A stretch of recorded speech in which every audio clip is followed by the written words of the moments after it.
Assalamualaikum warahmatullahi wabarakatuh. Saya Cynthia Fitriani. Di sini saya akan mempresentasikan hasil penelitian saya yang berjudul Optimalisasi Penghimpunan Zakat Digital di masa pandemi. Nah, untuk yang pertama yaitu latar belakangnya nih. Nah, sejak WHO menyatakan virus corona sebagai pandemi pada Maret 2020, Bank Dunia memprediksi bahwa tidak hanya sektor kesehatan saja yang terdampak, tetapi juga sektor ekonomi dan sosial seluruh negara. Nah, pertumbuhan ekonomi Indonesia yang dinyatakan dalam produk domestik bruto mengalami kontraksi level kurang lebih minus 5,3 pada triwulan kedua. Nah, dari sektor sosial, presentasi kemiskinan di Indonesia mencapai 9,78% pada Maret 2020 dan meningkat 0,36 poin menjadi 10,14% pada Maret 2021. Nah, oleh karena itu, pemerintah membutuhkan sumber dana dan keuangan memperbaiki pertumbuhan ekonomi. Contohnya itu salah satunya adalah zakat. Nah, sebagai instrumen ekonomi dan keuangan syariah, zakat mampu mengatasi masalah tersebut. Nah, zakat mampu meringankan masyarakat yang terdampak COVID-19, khususnya pemenuhan kebutuhan dasar masyarakat miskin. Administrasi zakat juga menghadapi tantangan akibat terjadinya kontraksi ekonomi, angka kemiskinan yang semakin tinggi, dan pemutusan hubungan kerja atau biasa disebut PHK menjadi penyebab semakin berkurangnya jumlah muzaki. Nah, Indonesia mampu mengoptimalkan potensi zakatnya sehingga sektor ekonomi dan sektor sosial yang terdampak pandemi dapat segera teratasi. Nah, penyebab belum optimalnya penghimpunan dana zakat adalah karena rendahnya kepercayaan masyarakat terhadap lembaga zakat. Akibatnya, masyarakat lebih memilih menyalurkan dana zakatnya langsung ke mustahik sehingga zakat dapat langsung diterima dan dimanfaatkan. Namun, hal tersebut berdampak pada tidak tercatatnya dana zakat dalam dana penghimpunan zakat. Nah, yang kedua itu tidak adanya regulasi hukum yang memaksa masyarakat muslim untuk membayar zakat. Peraturan hukum zakat Indonesia masih sebatas peraturan pengolahan zakat dan terkait penguatan kelembagaan. Akibatnya, masih banyak masyarakat Indonesia beranggapan zakat hanya merupakan kegiatan ritual, bukan karena kewajiban sebagai seorang muslim. Nah, akar dari permasalahan dari kedua masalah itu adalah rendahnya tingkat literasi mengenai peran manajemen zakat terhadap kesejahteraan masyarakat dan pertumbuhan perekonomian negara. Nah, oleh karena itu, untuk mengatasi kendala tersebut, dibutuhkan pemanfaatan kemajuan teknologi, informasi, dan komunikasi secara optimal sebagai media edukasi dan berbagi informasi mengenai zakat digital. Terlebih lagi, menurut hasil survei Asosiasi Penyelenggaraan Jasa Internet Indonesia atau biasa disebut APJII, tahun 2019, Indonesia merupakan negara berkembang dengan jumlah pengguna internet dan mobile device mencapai 196,71 juta jiwa dari total penduduk Indonesia 266,91 juta jiwa. Hal ini merupakan peluang dan tantangan bagi organisasi pengolah zakat OPJ, OPS untuk menyediakan fasilitas jasa keuangan digital agar setiap muslim dapat membayar zakat dengan mudah dan cepat. Nah, penelitian ini akan fokus menganalisis manajemen penghimpunan zakat di masa pandemi dengan teori manajemen James Stoner pada Baznas selaku OPZ Pusat. Nah, teori Stoner dapat dijadikan acuan untuk memperkuat dan mengoptimalkan penghimpunan zakat digital. Nah, selanjutnya itu ada rumusan masalah. Nah, di sini tuh ada pertanyaan nih, ada 3 pertanyaan. Bagaimana sih optimalisasi penghimpunan zakat digital di masa pandemi? Di masa pandemi apakah sudah sesuai?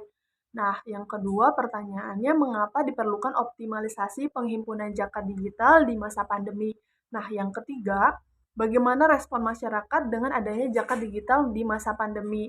Nah, nanti jawaban dari itu akan dijelaskan di materi selanjutnya ya.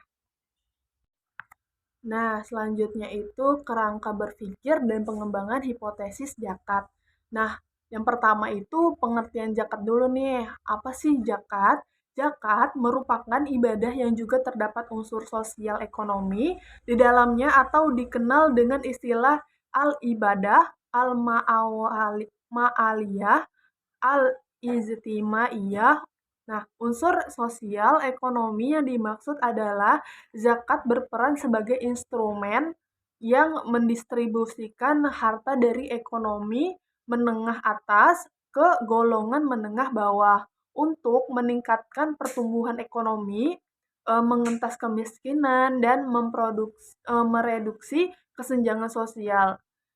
Selain itu, zakat turut berkontribusi membantu sektor pendidikan, usaha mikro dan eh, usaha mikro dan kecil dan kesehatan dan sebagainya.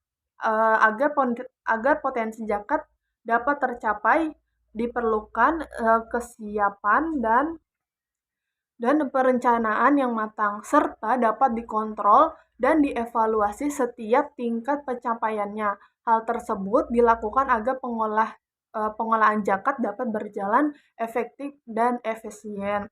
Nah, agar tujuan zakat dapat tercapai, pengolah zakat perlu dikelola dengan baik berdasarkan prinsip manajemen.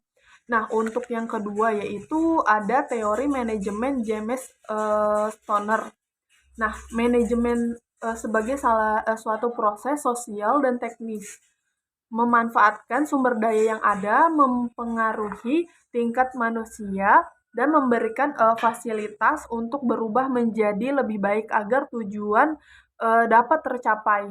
Nah, menurut teori James Stone, terdapat 4 langkah manajemen. Yang pertama itu adalah proses perencanaan. Yang kedua, pengorganisasian. Nah, yang ketiga, pelaksanaan dan pengarahan. Dan yang keempat itu ada pengawasan yang dilakukan untuk menentukan dan mencapai tujuan yang telah ditetapkan dengan memanfaatkan sumber daya manusia dan sumber daya lainnya. Nah, keempat model Stoner dapat diaplikasikan pada setiap aspek manajemen zakat yang terdiri dari aspek penghimpunan, pengolahan, penyaluran, dan pelaporan. Untuk mengoptimalkan pengolahan zakat, seluruh manajemen zakat harus dilakukan sebagai satu kesatuan, bukan secara parsial atau sendiri-sendiri. Al-Qadhawi menjelaskan beberapa syarat yang harus dipenuhi agar manajemen zakat berhasil, khususnya pada lembaga pengolahan zakat, yaitu menetapkan peluasan zakat, mengelola dana zakat secara baik dan transparan. Pengolahan zakat harus tertib administrasi dan dilakukan oleh penanggung jawab yang profesional sehingga dapat dipertanggungjawabkan dengan baik mendistribusikan zakat kepada mustahik secara akuntabel. Nah, yang ketiga nih ada penghimpunan zakat.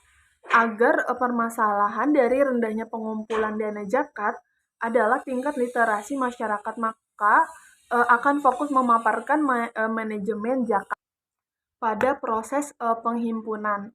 Nah, salah satu cara untuk mewujudkannya adalah dengan melakukan digitalisasi zakat. Bagi OPZ, pemanfaatan teknologi dapat memudahkan proses penghimpunan sehingga pendistribusian lebih tepat guna dan tepat sasaran. Sedangkan bagi muzaki, teknologi mampu memudahkan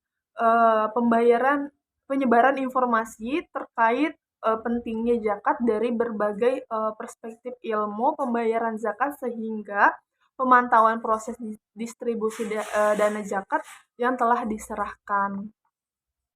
Nah, selanjutnya itu ada hasil pembahasan. Nah, terdapat perbedaan pendapat nih di kalangan ulama tentang tata kelola dan manajemen pengelolaan zakat. Namun, pengelolaan zakat berbasis manajemen adalah kebutuhan bagi masyarakat modern, terlebih di era revolusi industri, di mana berbagai informasi dan dapat diakses kapanpun dan dimanapun. Hal ini menjadi tantangan bagi OPZ untuk meningkatkan kredibilitasnya, sehingga OPZ dituntut untuk mampu memberikan layanan prima, yaitu layanan yang tepat, cepat, benar, dan mampu menangani keluhan dengan baik. Mampu membuat produk dan program layanan zakat yang kreatif dan inovatif, sehingga kesadaran dan kemauan muzaki untuk menunaikan zakat semakin meningkat, dan mampu mengelola zakat secara profesional serta menyajikan administrasi dan laporan keuangan secara akurat, tepat waktu, transparan, kredibel, dan mudah diakses supaya muzaki tahu kemana aja dana zakatnya didistribusikan. Nah, ekonomi Islam yang maju dan mandiri dapat terrealisasi dengan adanya digitalisasi manajemen zakat yang efektif. Lembaga zakat memiliki tanggung jawab dan menegakkan makosid syariah untuk memastikan kesejahteraan manusia, terutama pada masyarakat yang rentan. Nah, selain itu, lembaga zakat juga memerlukan menjalankan tugas sebagai penghimpunan zakat dengan memberikan edukasi dan sosialisasi secara berkelanjutan. Tujuannya untuk meningkatkan kesadaran umat Islam terhadap kewajiban membayar zakat, dampak zakat, dan nilai-nilai yang mendasari pembayaran zakat. Nah, ada 3 hal yang utama yang perlu disampaikan kepada publik, yaitu yang pertama zakat profesi atau biasa disebut zakat penghasilan, zakat perusahaan, dan sumber-sumber zakat modern lainnya. Terkait pentingnya membayar zakat melalui Baznas dan Laz, dan terkait pelajaran atau hikmah di balik perintah Allah Subhanahu wa Ta'ala untuk berzakat. Nah, ada 4 langkah dalam manajemen berdasarkan model Stoner. Nah, yang pertama itu ada tahap perencanaan. Nah, dalam konteks penghimpunan zakat, perencanaan mencakup pengadaan, riset, pencatatan permasalahan yang terjadi, dan perumusan berbagai strategi yang akan dilakukan agar kepercayaan masyarakat terhadap OPZ dapat meningkat. Berdasarkan nilai indeks kelembagaan, Baznas telah membentuk perencanaan dengan sangat baik, di antaranya SOP pengelolaan zakat, rencana strategi, sertifikasi manajemen mutu atau ISO, dan program kerja tahunan. Nah, pembentukan perencanaan secara rinci merupakan hal yang wajib dilakukan oleh seluruh OPZ di Indonesia agar penghimpunan zakat dapat dilakukan dengan optimal. Salah satu rencana yang terus diupayakan dan dikembangkan sejak 2016 adalah digitalisasi zakat. Nah, penyebaran informasi melalui beragam fitur di internet diperlukan OPZ mampu memberikan edukasi kepada masyarakat dengan jangkauan yang lebih luas. Di sisi lain, kemudahan memperoleh informasi akan mendorong muzaki memberikan sumber dana melalui OPZ.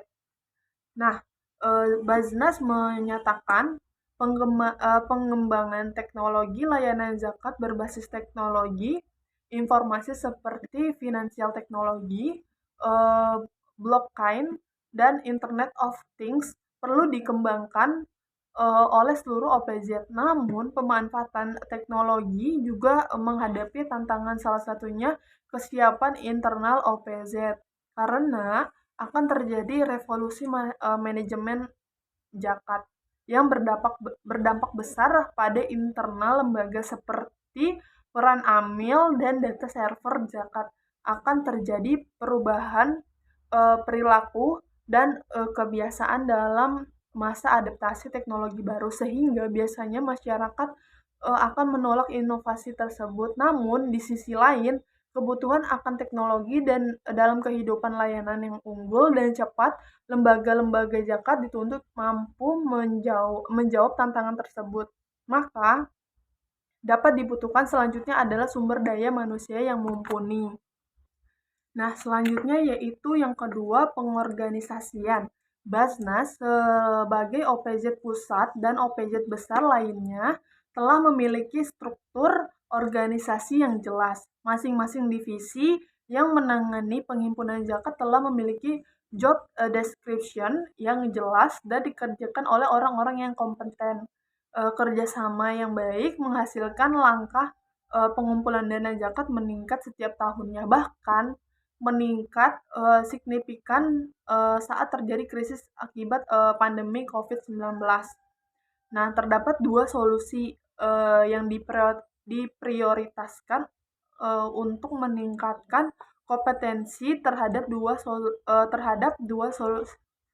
sumber daya manusia di bidang teknologi zakat, yaitu dengan cara intensifikasi dan ekstensifikasi.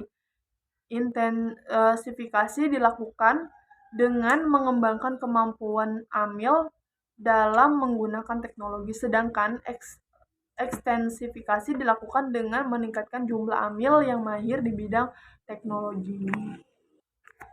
Nah, selanjutnya itu yang ketiga ada tahap pelaksanaan dan pengarahan. Terdapat dua kegiatan penghimpunan zakat, yaitu manajemen penggalangan dana dan layanan donatur. Agar penggalangan atau penghimpunan berjalan efektif dan efisien, perlu dilakukan digitalisasi zakat. Baznas dan sebagian OPZ lainnya bahkan telah memulai digitalisasi beberapa tahun sebelum terjadinya pandemi, sehingga ketika diberlakukannya kebijakan pembatasan sosial lembaga zakat hanya perlu menyempurnakan sistem yang ada. Nah, ketika OPZ memberikan informasi terkait perencanaan digitalisasi zakat, umumnya masyarakat akan melakukan penolakan kehadiran teknologi baru. Maka pada tahap pelaksanaan, OPZ harus mampu membutuhkan dan mempertahankan kepercayaan masyarakat dengan menunjukkan integritas, kemampuan, dan sisi kebijakan kepada muzaki, mustahik, stakeholder, dan masyarakat umum. Pertama, integritas didefinisikan sebagai kejujuran dalam bertransaksi, artinya kepercayaan dalam tumbuh jika muzaki percaya lembaga zakat tidak melakukan kecurangan pada dana zakat yang dihimpun. Nah, yang kedua itu kemampuan didefinisikan sebagai tingkat kemahiran dan kompetensi amil dalam domain tertentu dalam transaksi daring yang menjadi fokus utama untuk menjaga privasi serta keamanan data. Oleh karena itu, OPZ harus mampu menciptakan sistem keamanan website atau aplikasi yang kuat untuk menunjukkan sertifikat keamanan dan dari lembaga yang kompeten pada halaman website atau aplikasi. Nah, ketiga itu sisi kebijakan bagi seorang muzaki. Zakat tidak hanya sebagai cerminan ketaatan pada ajaran agama, tetapi juga membantu individu lain yang kesulitan memenuhi kebutuhan hidup sehari-hari. Nah, lembaga zakat sebagai sarana untuk merealisasikan sisi kebijakan muzaki harus mampu meningkatkan kepercayaan muzaki dan masyarakat dengan selalu berupaya maksimal mewujudkan tujuan tersebut. Nah, digitalisasi zakat nasional dimulai pertama kali pada tahun 2016 saat Baznas bekerja sama dengan Kementerian Agama meluncurkan SIMBA, Sistem Manajemen Informasi Baznas, yang merupakan internal platform penyedia laporan keuangan tahunan Baznas. Nah, peluncuran SIMBA dilakukan 2 tahun lebih awal dibandingkan peluncuran Roadmap Indonesia oleh Menteri Pendistribusian yang menjadi titik awal masuknya Indonesia ke era digital. Sehingga saat ini OPZ Indonesia telah menggunakan 3 digital platform, yaitu internet platform yang dikembangkan oleh lembaga itu sendiri, di antaranya website dan aplikasi resmi masing-masing lembaga eksternal platform yang merupakan bentuk kerjasama OPZ dan partner untuk meningkatkan penghimpunan dana zakat, di antaranya komersial platform, sosial media platform, inovatif platform, artificial intelligence platform, terus ada uh, crowdfunding platform. Nah, seperti kita bisa.com. Nah, saat ini Indonesia berada di peringkat keempat sebagai negara pengguna internet terbanyak di dunia. Nah, dengan tersedianya data kinerja penghimpunan zakat berupa prestasi, kerja dan laporan tahunan yang transparan dan akuntabel, kepercayaan masyarakat untuk menyalurkan dana zakat melalui OPZ dapat meningkat, sehingga OPZ mampu meningkatkan jumlah muzaki, menambah penerimaan zakat, mengurangi resiko, dan meningkatkan kesejahteraan mustahik walau dalam keterbatasan di masa pandemi. Nah, kegiatan penghimpunan zakat yang kedua adalah layanan donatur. Dengan adanya layanan donatur atau muzaki, mereka akan merasa diperhatikan oleh dan dilibatkan di setiap aspek manajemen zakat. Pencatatan nama donatur menjadi salah satu strategi krusial penghimpunan zakat agar silaturahmi antara muzaki, amil, dan mustahik tetap terjaga. Dalam memutuskan kebijakan pengumpulan dana zakat, lembaga amil zakat perlu mempertimbangkan kendala dan ekspektasi muzaki supaya kepercayaan muzaki terhadap OPZ semakin meningkat. OPZ sebagai organisasi penyedia layanan pengumpulan zakat perlu terus meningkat kualitas layanan, mengikuti perkembangan zaman guna memberikan kemudahan bagi muzaki dan calon muzaki terhadap 4 strategi yang dapat dilakukan OPZ dalam menghimpun zakat secara digital, yaitu optimalisasi kanal media sosial, memberikan kemudahan layanan, dan dalam waktu bersamaan melakukan edukasi pentingnya berzakat kepada muzaki, memperluas portofolio program yang berdampak langsung pada mustahik, dan mendistribusikan zakat secara transparan dan akuntabel. Nah, untuk yang keempat itu ada pelaporan dan pengawasan. Nah, untuk mengawasi proses penghimpunan zakat dapat dilakukan pengukuran penggunaan menggunakan indeks zakat nasional dan pembobotan minor. Pembobotan minor merupakan penilaian dari sisi internal OPZ, yakni kelembagaan dan dampak zakat yang diberikan. Pembobotan minor terdiri dari variabel penghimpunan dan pengumpulan, pengelolaan, penyaluran, pelaporan, indeks kesejahteraan, CIBES, modifikasi IPM, dan kemandirian. Adapun pembobotan mayor yang dilakukan untuk melalui faktor-faktor eksternal yang mempengaruhi OPZ, seperti dukungan pemerintah dan database.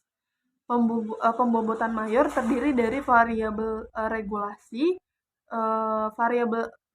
daerah, dukungan APBN untuk Baznas, jumlah lembaga zakat resmi, muzaki, dan mustahik, rasio jumlah muzaki Indonesia terhadap rumah tangga di tingkat nasional, dan rasio jumlah muzaki badan usaha terhadap jumlah badan usaha di tingkat nasional. Nah, selain IZN terdapat Indeks Kepatuhan Syariah Organisasi Pengelolaan Dana Zakat yang disusun oleh Basnas sebagai upaya pengawasan manajemen zakat. Nah, pengukuran IZN dilakukan secara konferensif baik dari sisi internal dan eksternal. Pada tahun 2020, Basnas meluncurkan IKSOPZ yang merupakan alat ukur untuk mengidentifikasikan tingkat kepatuhan lembaga zakat terhadap hukum-hukum syariah dan peraturan yang berlaku di Indonesia. Alat-alat ukur tersebut dikembangkan oleh Pusat Kajian Strategis Basnas dan Kementerian Agama dalam aspek penghimpunan aktivitas pengawasan turut dilakukan dalam bentuk pendampingan berupa pembinaan, pengembangan, penyelesaian masalah yang dialami oleh OPZ sehingga meningkatkan mental spiritual karyawan OPZ. Nah, selanjutnya itu ada kesimpulannya nih dari pembahasan yang tadi. Nah, kesimpulannya ada 4 model manajemen James Stoner, yaitu ada proses perencanaan, pengorganisasian, pelaksanaan dan pengarahan, dan pelaporan atau pengawasan dapat diaplikasikan pada setiap aspek manajemen zakat yang terdiri dari aspek penghimpunan, pengelolaan, penyaluran, dan pelaporan. Dalam aspek penghimpunan, perencanaan yang dilakukan adalah melakukan sosialisasi zakat serta penghimpunan dana zakat melalui berbagai lini sosial media agar dapat menjangkau seluruh wilayah Indonesia. Nah, tahap berikutnya pengorganisasian. Dibutuhkan koordinasi antara divisi untuk mewujudkan rencana yang telah ditetapkan. Selain itu, dibutuhkan juga intensifikasi dan ekstensifikasi agar amil zakat mampu beradaptasi dengan cepat pada setiap perubahan dan perkembangan, terutama di bidang teknologi finansial. Kemudian pada tahap pelaksanaan, meskipun telah dilakukan digitalisasi zakat melalui internal platform, external platform, dan crowdfunding platform, OPZ terus berupaya mengembangkan jaringan digital untuk menjangkau lebih banyak muzaki. Penghimpunan dana zakat lebih banyak karena selisih realisasi dan potensi zakat masih sangat besar. Nah, yang terakhir tahap pelaporan dan pengawasan telah dilakukan menggunakan Indeks Zakat Nasional atau disingkat IZN dan Indeks Kepatuhan Syariah Organisasi Pengelolaan Zakat atau disingkat IKSOPZ yang disusun oleh Basnas. Selain itu, pada aspek penghimpunan, aktivitas pengawasan turut dilakukan dalam bentuk pendampingan berupa pembinaan pengembangan, penyelesaian masalah yang dialami OPZ, hingga meningkat mental spiritual karyawan OPZ. Nah, menjawab pertanyaan dari yang rumusan masalah. Bagaimana sih optimalisasi penghimpunan zakat digital di masa pandemi? Apakah sudah sesuai? Nah, untuk saat ini itu sudah sesuai, namun masih dalam perkembangan lagi dan masih membutuhkan proses lagi agar masyarakat juga dapat mematuhi atau mengikut melalui zakat digital. Nah, untuk pertanyaan yang kedua, mengapa diperlukannya optimalisasi penghimpunan zakat digital di masa pandemi? Nah, ini perlu karena Indonesia kan memiliki mayoritas Muslim. Nah, saat ini juga internet juga semakin meningkat. Jadi, agar mempermudah dan apalagi kan kalau di masa pandemi itu kita membatasi bertemu kerumunan atau membuat kerumunan. Nah, jadi perlu banget nih zakat digital agar bisa berzakat tapi dari mana aja, kapanpun dan dimanapun. Nah, untuk yang ketiga, bagaimana respon masyarakat dengan adanya zakat digital di masa pandemi? Nah, untuk responnya itu untuk ada kendala juga bagi masyarakat yang kurang mengerti terkait, sosial media. Jadi memang harus, perlu dikembangkan lagi atau diberikan pemahaman lagi kepada, dan perlu pembimbingan lagi kepada masyarakat yang, belum mengerti terkait dengan, penggunaan jaka digitalnya, gitu. Jadi, namun ada masyarakat juga yang setuju dengan adanya jaka digital. Jadi, agar mempermudah aja dan, data-datanya juga tersimpan dengan, akurat dan, tahu kemana aja dananya itu tersalurkan, gitu. Nah, sekian dari saya, itulah, presentasi dari saya, kurang lebihnya mohon maaf. Wassalamualaikum warahmatullahi wabarakatuh.